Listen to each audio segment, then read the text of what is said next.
बोलो गुरु भगवान की जय, बृहस्पति भगवान की जय। बोलो श्री गुरु भगवान सत्यनारायण भगवान की जय। बृहस्पतिवार संपूर्ण व्रत कथा।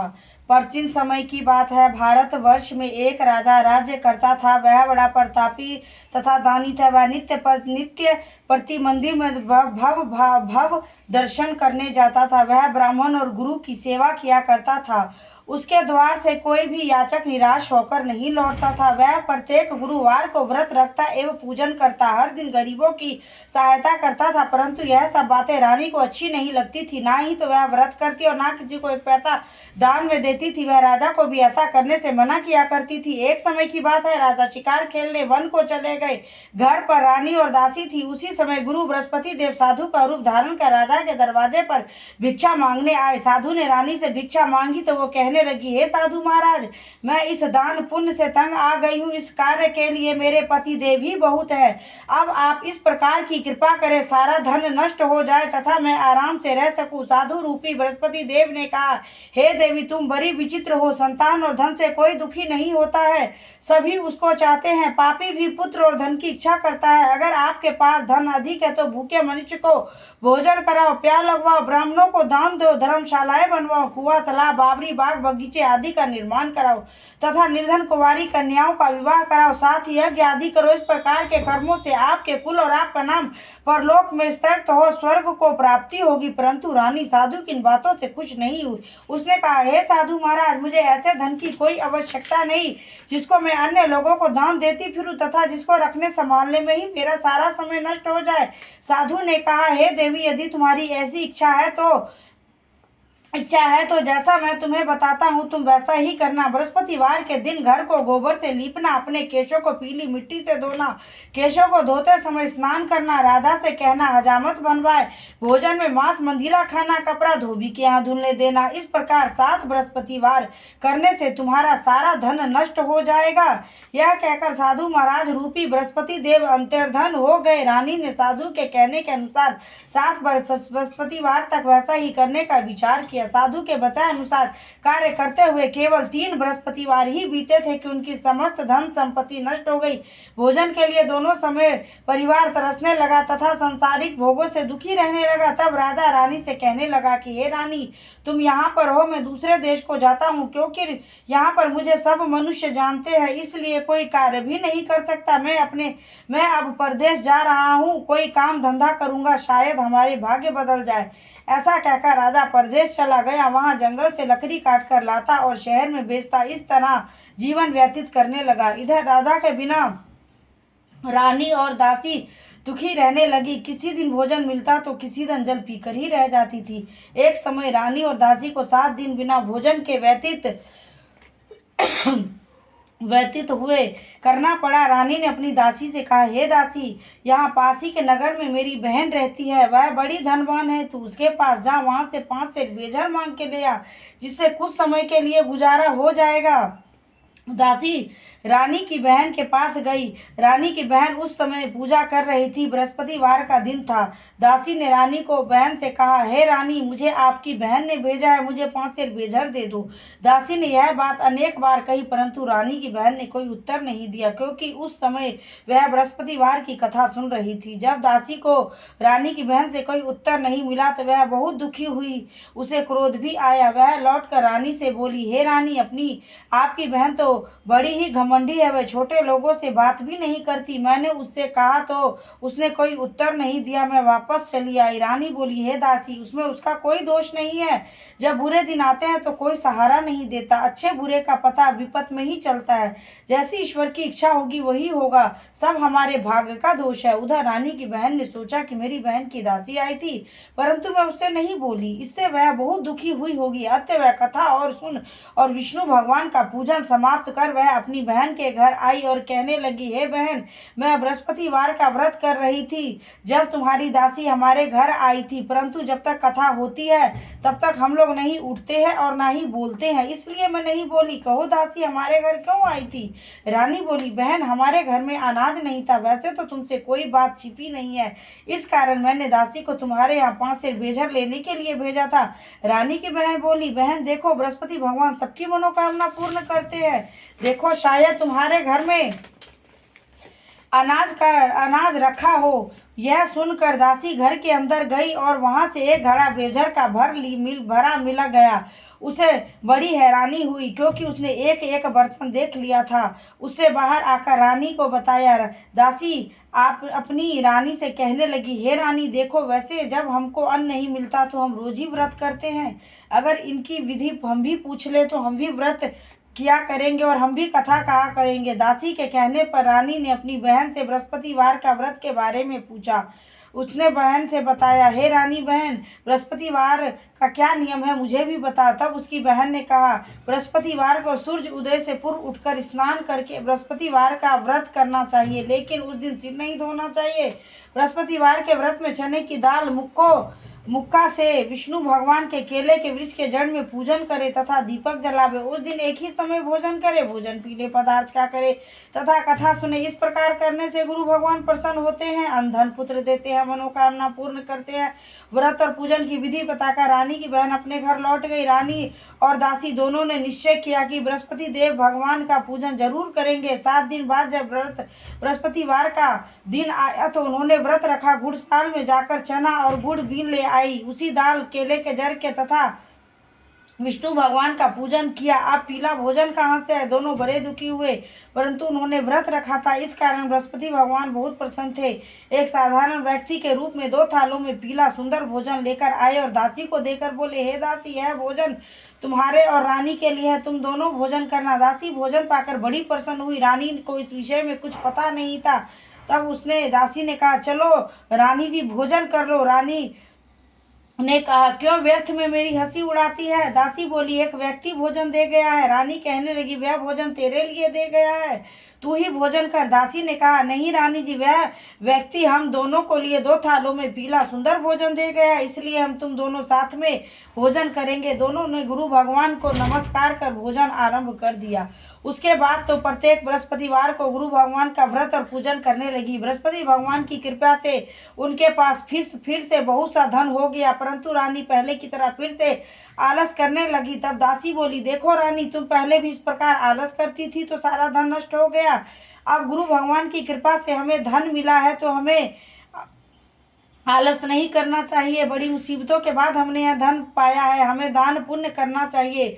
तुम भूखे मनुष्य को भोजन कराओ, प्याव लगवाओ, ब्राह्मणों को दान दो, कुआं, तालाब, बावड़ी आदि का निर्माण कराओ, मंदिर पाठशाला बनवाकर दान दो, कुंवारी कन्याओं का विवाह कराओ।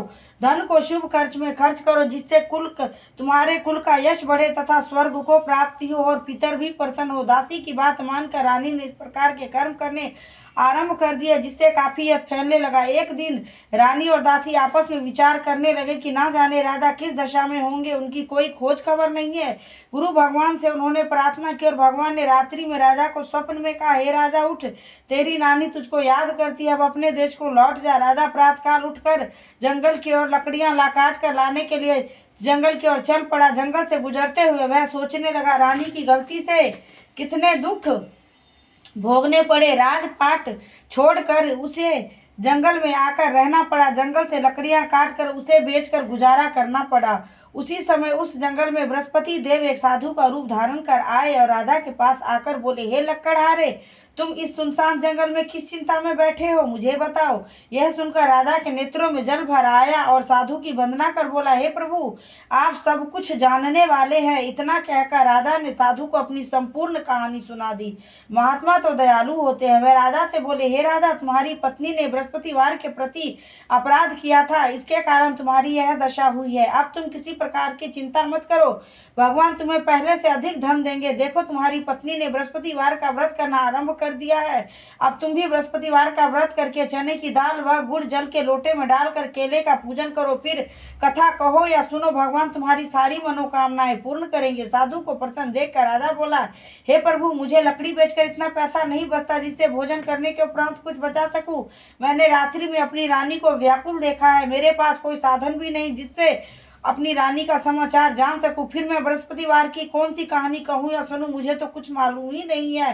साधु ने कहा, हे राजा, तुम किसी बात की चिंता मत करो। बृहस्पतिवार के दिन तुम रोजाना की तरह लकड़ियां लेकर शहर में जाओ, तुम्हें उस दिन से अधिक धन प्राप्त होगा, जिससे तुम भली भांति भोजन कर लोगे तथा बृहस्पतिवार का पूजा का सामान भी आ जाएगा। बृहस्पतिवार की कथा निम्न प्रकार से है। बोलो गुरु भगवान की जय, बृहस्पति भगवान की जय। प्राचीन काल में एक बहुत ही निर्धन ब्राह्मण था। उसके कोई संतान नहीं थी। वह नित्य पूजा पाठ करता, परंतु उसकी स्त्री बड़ी मलिनता के साथ रहती थी। ना तो वह स्नान करती और ना किसी को एक पैसा दान में देती थी।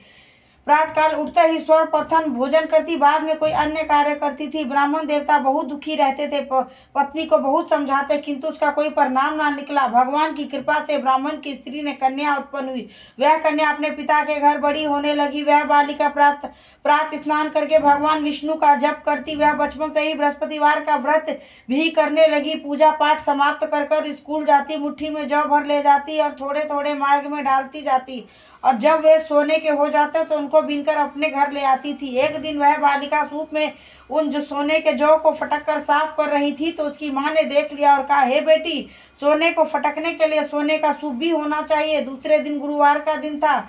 इस कन्या ने व्रत रखा और बृहस्पतिवार से प्रार्थना करके कहा, हे प्रभु, यदि मैंने आपकी पूजा सच्चे मन से की है तो मुझे सोने का सूप दे देना। बृहस्पति देव ने उनकी प्रार्थना स्वीकार कर ली और रोजाना की तरह वह कन्या जौ फैलाती हुई स्कूल चली गई। स्कूल में से लौटकर वह जौ बीन रही थी तो रास्ते में उसको सोने का सूप मिल गया।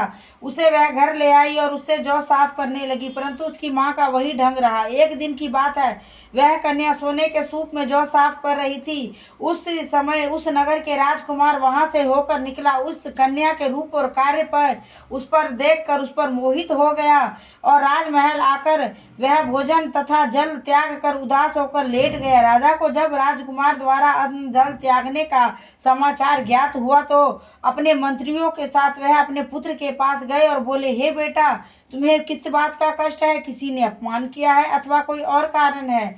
सो कहो, मैं वही कार्य करूंगा जिससे तुम्हें प्रसन्नता होगी। राजकुमार ने अपने पिता की बातें सुनी और वह बोला, मुझे आपकी कृपा से किसी बात का दुख नहीं है और किसी ने मेरा अपमान नहीं किया है, परंतु मैं उस लड़की के साथ विवाह करना चाहता हूँ जो सोने के सूप में जौ साफ कर रही थी। यह सुनकर राजा को बड़ा ही आश्चर्य में पड़ गया और बोला, हे बेटा, इस तरह की कन्या का पता तुम ही लगाओ, मैं उसके साथ तुम्हारा विवाह अवश्य ही करवा दूंगा। राजकुमार ने राजा को उस लड़की के घर का पता बतलाया। मंत्री उस लड़की के घर गया और राजा का आदेश ब्राह्मण को सुनाया। कुछ ही दिनों बाद ब्राह्मण की कन्या का विवाह राजकुमार के साथ संपन्न हो गया।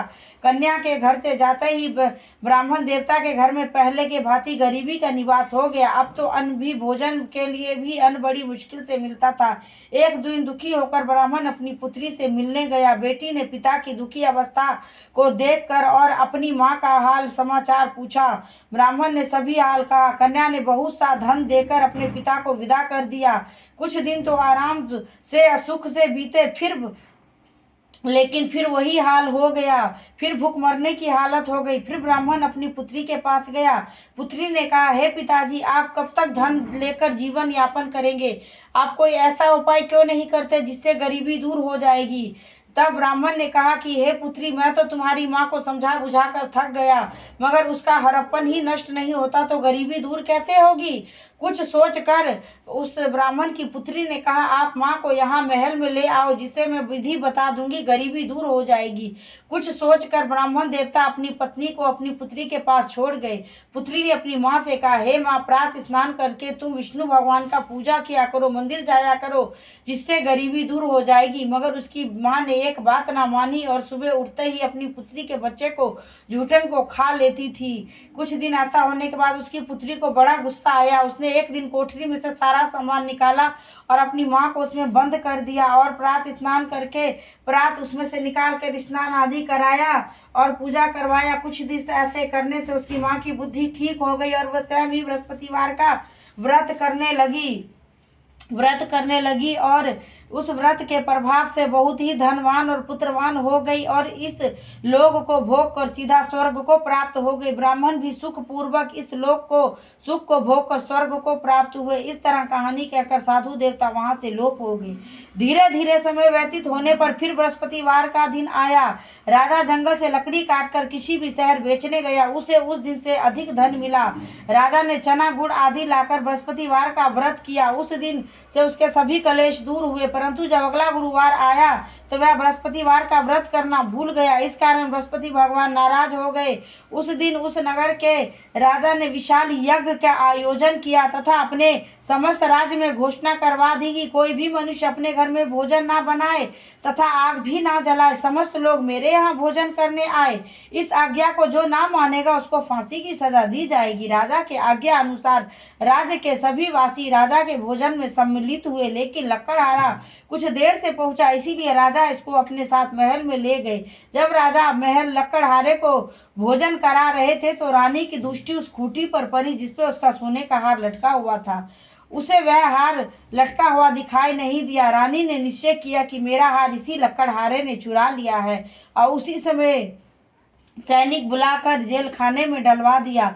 तब लकड़हारा जेल खाने में गया और बहुत दुखी होकर विचार करने लगा कि ना जाने कौन से पूर्व जन्मों के कर्मों से मुझे यह दुख प्राप्त हुआ है, और उसी साधु को याद करने लगा जो जंगल में मिला था। तत्काल बृहस्पति देव साधु के रूप में प्रकट हुए और उसकी दशा को देखकर कहने लगे, अरे मूर्ख, तूने बृहस्पति देवता की कथा नहीं कही, इस कारण तुझे दुख प्राप्त हुआ है।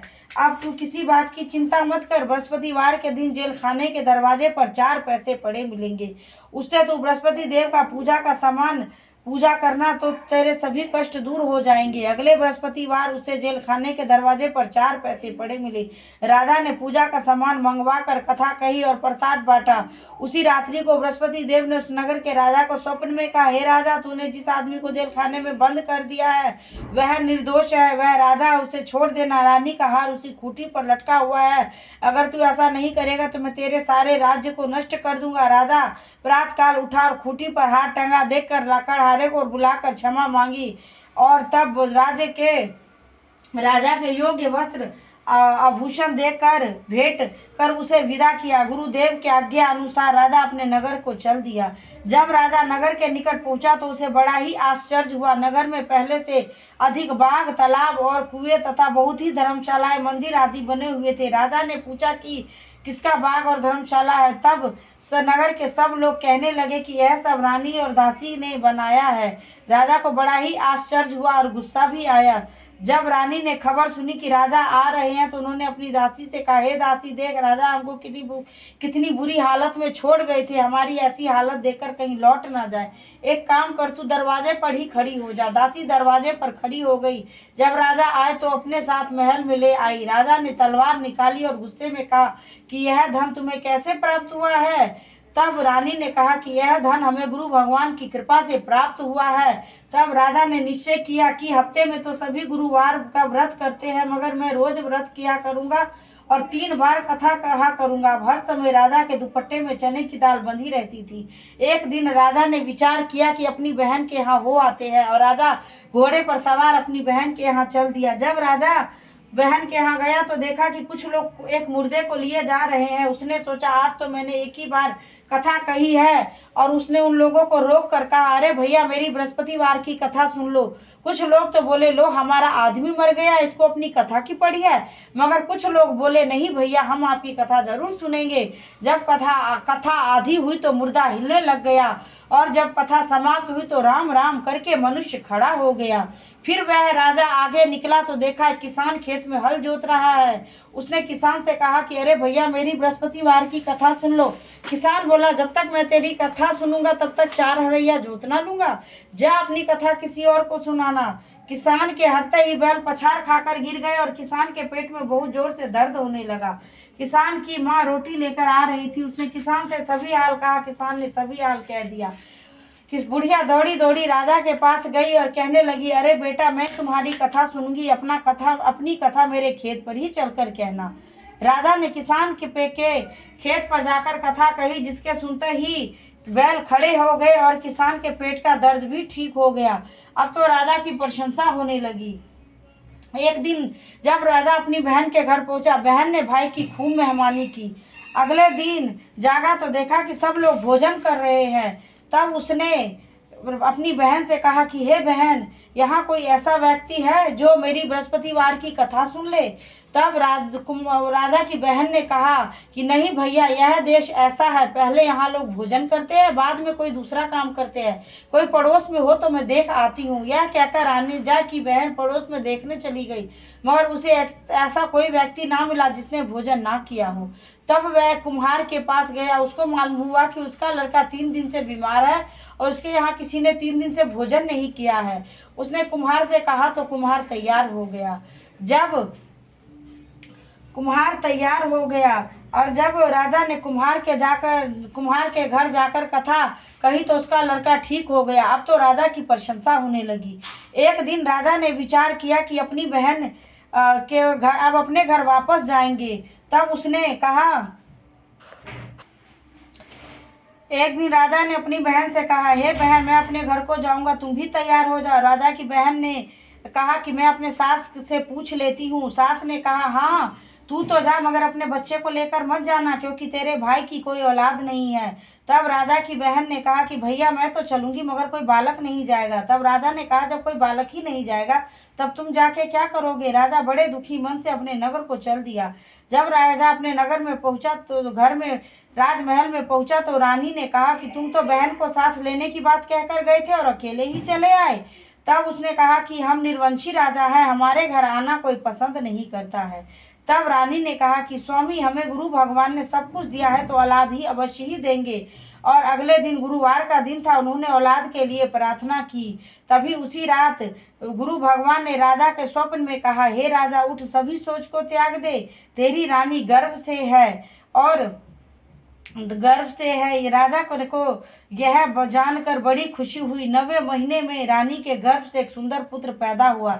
जब राजा की बहन ने यह शुभ समाचार सुना तो वह बहुत खुश हुई और बधाई लेकर अपने भाई के यहाँ आई। रानी से कहा, घोड़ा चढ़कर तो नहीं आई, गधा चढ़ी आई। राजा की बहन बोली, भाई मैं इस प्रकार ना कहती तो तुम्हें औलाद कैसे मिलती। बृहस्पति देव ऐसे ही हैं, जैसे जिसकी मनोकामना है सभी को पूर्ण करते हैं। जो सद्भावना पूर्वक बृहस्पतिवार का व्रत करता है या पढ़ता है या दूसरों को सुनाता है तो गुरु भगवान सदैव उसकी रक्षा करते हैं और सारी मनोकामनाएं पूर्ण करते हैं। जो सच्चे हृदय से गुरु भगवान की पूजा करते हैं, जैसे राजा रानी ने जीवन यापन गुरु भगवान का व्रत किया और अंतकाल सीधा वैकुंठ धाम चले गए। इसलिए प्रसाद लेकर, गुरु भगवान की कथा कहकर प्रसाद लेकर जाना चाहिए और हृदय से मनन करते हुए जयकार बोलना चाहिए। बोलो गुरु भगवान की जय, बृहस्पति भगवान की जय।